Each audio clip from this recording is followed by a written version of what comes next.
আজ বিশ্ব বাঘ দিবস। ডোরাকাটা রাজকীয় সৌন্দর্যের প্রতীক, সুন্দরবনের অহংকার রয়্যাল বেঙ্গল টাইগার। একসময় চোরা শিকারীদের কারণে চরম অস্তিত্ব সংকটে পড়লেও স্বস্তির খবর হলো সাম্প্রতিক পরিসংখ্যানে সুন্দরবনে বাঘের সংখ্যা কিছুটা বেড়েছে। তবে আন্তর্জাতিক ও দেশীয় গবেষণা বলছে বাঘ এখন লড়ছে এক নতুন এবং অদৃশ্য শত্রুর সাথে, আর তা হলো জলবায়ু পরিবর্তন। উজান থেকে মিঠা পানির প্রবাহ কমে যাওয়া এবং সমুদ্রে নোনা জল বৃদ্ধির কারণে প্রতিনিয়ত হুমকির মুখে পড়ছে বাঘের এই প্রাকৃতিক আবাসস্থল। খুলনা থেকে রকিবুল ইসলাম মতির প্রতিবেদন। জলের বুকে প্রতিবিম্ব আর কাদামাটিতে রাজকীয় পদচিহ্ন। বিশ্বের সর্ববৃহৎ ম্যানগ্রোভ বন সুন্দরবন, যা পৃথিবীর বুকে বাঘেদের একমাত্র ম্যানগ্রোভ আবাসস্থল। এখানে জোয়ার ভাটার চরম বৈরী ও প্রকৃতির সাথে প্রতিদিন পাল্লা দিয়ে টিকে থাকে সুন্দরবনের রাজা রয়্যাল বেঙ্গল টাইগার। আন্তর্জাতিক গবেষকরা বলছেন, দিনে দুবার কাদামাটি আর নোনা জলে ডুবে যাওয়ায় এমন বিরূপ পরিবেশে বাঘের টিকে থাকার এই লড়াই বিশ্বে আর কোথাও দেখা যায় না। বাঘের পরিসংখ্যানের দিকে তাকালে দেখা যায় এক মিশ্র চিত্র।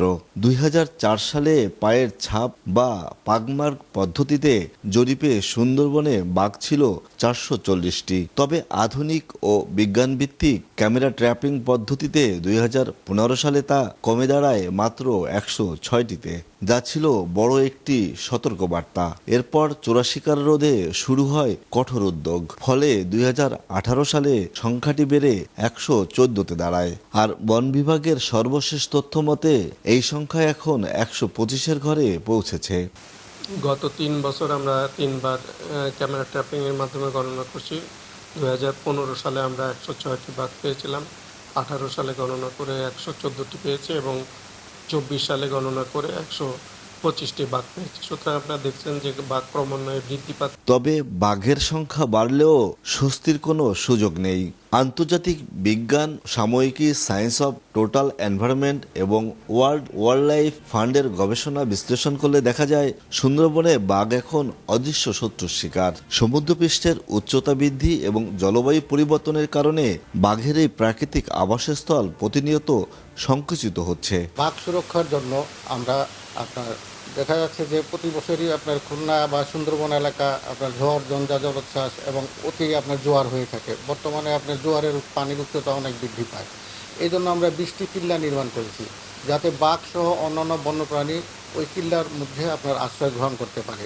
সংকট ঘনীভূত হচ্ছে খাদ্য শৃঙ্খলেও। ফারাক্কা ব্যারেজ সহ নানা কারণে উজান থেকে মিঠা পানির প্রবাহ কমে যাওয়ায় বনের লবণাক্ততা বাড়ছে মারাত্মক হারে।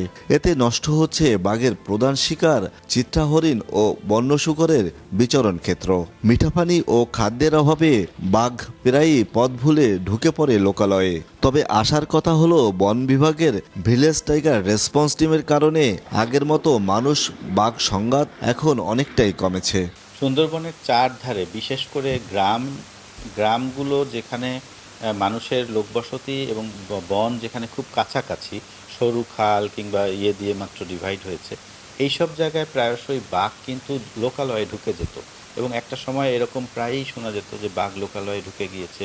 দীর্ঘমেয়াদে বাঘ টিকিয়ে রাখতে শুধু আইন প্রয়োগ নয়, বরং বিজ্ঞানভিত্তিক সমাধানের উপর জোর দিচ্ছেন বন্যপ্রাণী বিশেষজ্ঞরা।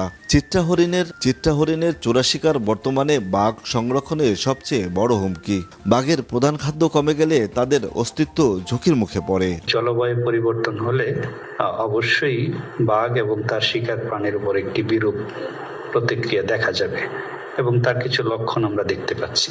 তবে আমাদের বাঘের জন্য বর্তমানে সবচেয়ে বড় হুমকি হলো তার প্রধান শিকার প্রাণী চিত্রা হরিণের চোরা শিকার। এটি আমাদেরকে বন্ধ করতে হবে। বিশ্ব বাঘ দিবসের অঙ্গীকার হোক শুধু কাগজে কলমে নয়, বরং টেকসই ও বৈজ্ঞানিক উদ্যোগের মাধ্যমেই সুরক্ষিত হোক রয়্যাল বেঙ্গল টাইগারের এই শেষ রাজত্ব। রকিবুল ইসলাম মতি, এসএটিভি, খুলনা।